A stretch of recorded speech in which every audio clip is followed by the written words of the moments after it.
Bonjour, je suis mademoiselle Moubala Koubada Félix Samira, étudiante à l'université Omar Bongo, licence 3 professionnelle au département des sciences de l'information et de la communication. Aujourd'hui, nous allons vous présenter l'interview faite avec l'enseignant de l'université Omar Bongo. Monsieur, je veux vous poser deux questions. Alors la première, depuis combien d'années enseignez-vous à l'UB? L'UB, j'enseigne depuis 2018. Je vais continuer pour avoir en 2018. Ça va faire 5 ans. Ça fait 5 ans. Alors, comme deuxième question, dans quelle matière vous spécialisez? Bon, quelle matière je suis spécialisé, enfin, quelle matière j'enseigne principalement. Je suis sociologue, anthropologue et politologue de formation. J'enseigne en LA la sociologie, l'introduction à la sociologie et la psychosociologie.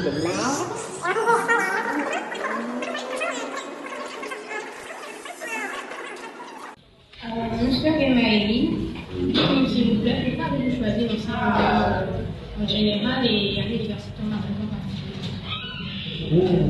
L'enseignement et moi, c'est peut-être une vieille histoire. Peut-être une vieille histoire.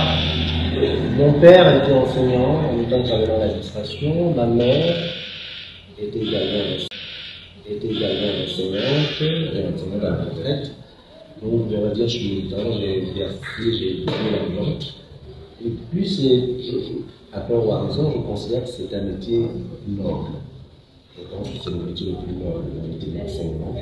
Le fait de transmettre des savoirs, de transmettre des connaissances, de transmettre des valeurs à des jeunes, je pense que c'est vraiment un métier noble qui mérite d'être. Donc, j'ai choisi ce métier par vocation, par vocation, on va dire ça comme ça, j'avais ça dans la vie et je rêvais d'exercer ce métier. Pourquoi l'université Omar Bongo? J'ai commencé ma carrière d'enseignant il y a 10 ans. J'ai d'abord enseigné en France, à l'université Paris 13, dans quelques années, puis j'enseigne dans les centres de formation. Donc de 2010 à 2017, j'ai enseigné en France. Et en 2017, je suis rentré au Gabon. Fin 2017, je suis rentré au Gabon. Et en 2018, j'ai commencé à faire cours à l'UB. Monsieur, vous qui êtes enseignant à l'université Omar Bongo depuis 2018, vous pouvez nous dire ce que vous pensez de cette université? Qu'est-ce que je peux bien dire de cette université? Question piège, ça. C'est une université qui a du potentiel. C'est une université qui a du potentiel. Dans un pays qui a, à ma connaissance, énormément de moyens. On aurait pu faire de cette université un lieu extrêmement rayonnant et prestigieux. Ça avait été pensé. Malheureusement, il y a beaucoup de dysfonctionnements, beaucoup de manquements, il y a beaucoup de. Je parlais de dysfonctionnements, il y a beaucoup de manquements d'organisation. Mais je pense que c'est une université qui a véritablement du potentiel, il faut qu'on sache exploiter son potentiel. Merci, monsieur. Alors, monsieur Nguimaïli, que pensez-vous des incessants qui crèvent dont les étudiants de l'université Omar Bongo sont initialisés chaque année? Les grèves à l'université Omar Bongo. Bon, je dirais d'abord que les grèves sont légitimes. Ce n'est pas le propre de l'université Omar Bongo. Dans toutes les universités du monde, on fait grève. Dès qu'il y a quelques dysfonctionnements, dès qu'il y a quelques manquements, les gens font grève. Les grèves à l'UB sont, je pense, légitimes. Les étudiants font grève parce qu'ils veulent apprendre dans de bonnes conditions, dans les meilleures conditions. Les enseignants font également grève parce qu'ils veulent travailler dans de meilleures conditions. Donc je pense que les grèves sont parfaitement légitimes, sauf que ça sape un tout petit peu, ça parasite un tout petit peu le fonctionnement de l'université. Mais je pense que si les moyens étaient mis pour permettre aux gens de travailler dans de bonnes conditions, d'apprendre dans de bonnes conditions, il y aurait moins de grèves. Voilà. Il y a 40 ans, il n'y avait quasiment pas de grève à l'UOB. l'UOB, les gens apprenaient dans de bonnes conditions, travaillaient dans de bonnes conditions. Et si on ne met les moyens qu'il faut, et je pense que les mouvements de grève ne seront plus légitimes à ce moment-là. Si les revendications des enseignants sont respectées, si les revendications des étudiants sont respectées, les grèves ne seront plus à ce moment-là légitimes. Les grèves à ce moment-là, il n'y aura plus de raison qu'il y ait de mouvement de grève. D'après un sondage, il en ressort que l'UOB forge le moral de ses étudiants. En tant qu'enseignant dans cette université, vous êtes le mieux placé pour nous dire plus sur cette assertion. Bon, je ne sais pas si je suis la personne la mieux placée pour en parler. N'ayant pas fait mes études en UOB, je ne suis pas un profil de l'UOB, je suis juste enseignant à l'UOB, mais je n'ai pas fait les classes. D'après ce que je sais, d'après ce que j'ai entendu avec des collègues, avec des étudiants, avec ceux qui sont passés par cette université, effectivement, l'université de Marmotto forge le moral. Parce que les conditions d'études sont difficiles, ça participe justement de ça contribue à forger le caractère, voilà, le caractère d'un certain nombre de personnes. Quand on a fait l'UOB, d'après ce que j'ai entendu dire, on a un moral assis. Plus rien ne peut vous faire peur. Voilà, parce que vous avez fait l'UOB, parce que vous avez vécu à la dure. On a une expression un peu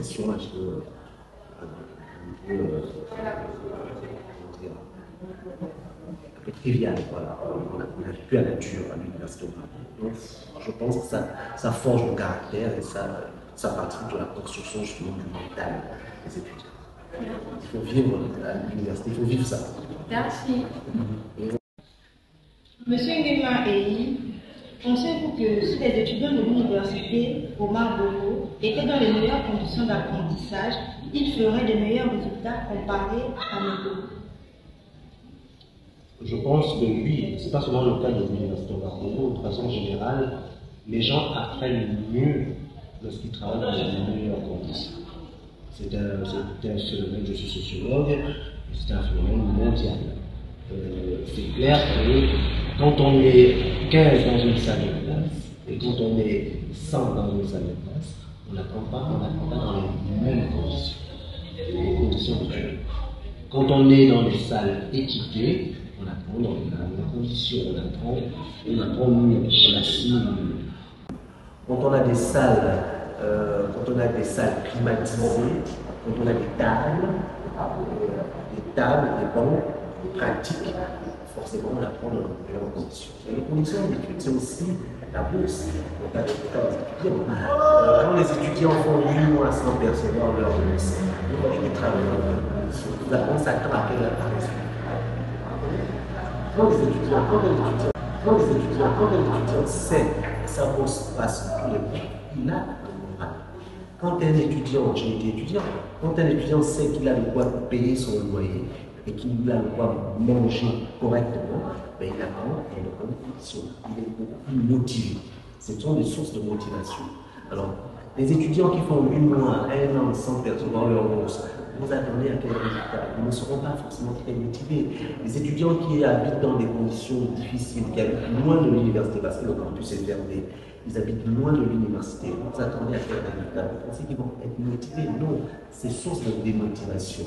Donc les étudiants, pour les motiver et pour les amener à apprendre dans de meilleures conditions, il faut mettre justement des moyens.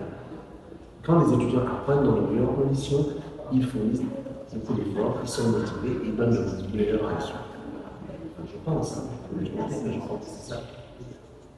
Alors, monsieur Nguema Eyi, pensez-vous que le ressenti des jeunes bacheliers à l'idée de venir s'inscrire à l'UOB serait à l'UOB soit justifié? C'est d'abord quoi le ressenti? Quoi le ressenti? Ils ont peur de venir à l'UOB, ils se disent, bon, on dit beaucoup de choses aussi au quartier. Hein. Par exemple, au quartier, on dit que l'UOB, c'est à l'UOB tout le monde est chaud. Ce qui est pas faux, il y a des gens qui font 4 sur 4 à l'UOB, qui font 3 sur 3 à l'UOB, qui font 5 sur 5 à l'UOB. Donc l'UOB, ce n'est pas non plus, vous n'êtes pas forcément voué à l'échec.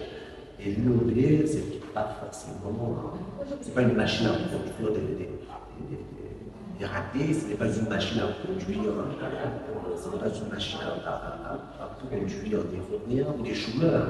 L'UOB produit des gens de qualité. L'UOB produit également des produits de qualité, des gens de qualité qui sont formés ici. Le ressenti des étudiants, je pense que c'est vrai que de façon générale, l'UOB ne fait plus rêver. Ne fait plus autant rêver. Il y a 100 ans, l'UOB faisait rêver.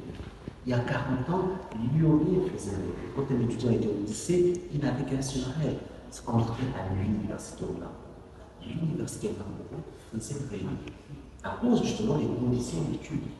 Et puis, il y avait une espèce de mythologie, de mythe autour de l'université au Maroc. Ça faisait rêver. Moi, quand j'étais gamin, quand j'étais adolescent, je venais ici à l'université, moi, ma fonction à l'époque, tout ça, elle était en fac d'économie, ça me faisait rêver. J'étais au collège des cieux, je me disais, ah, finalement que j'ai le bac, je vais à l'université, moi aussi j'ai envie d'aller à l'UOB, à vivre au campus. Enfin, parce que l'UOB faisait rêver. Aujourd'hui, est-ce que l'UOB continue à faire rêver? Est-ce que l'UOB avait des mouvements, avait des rêves à répétition?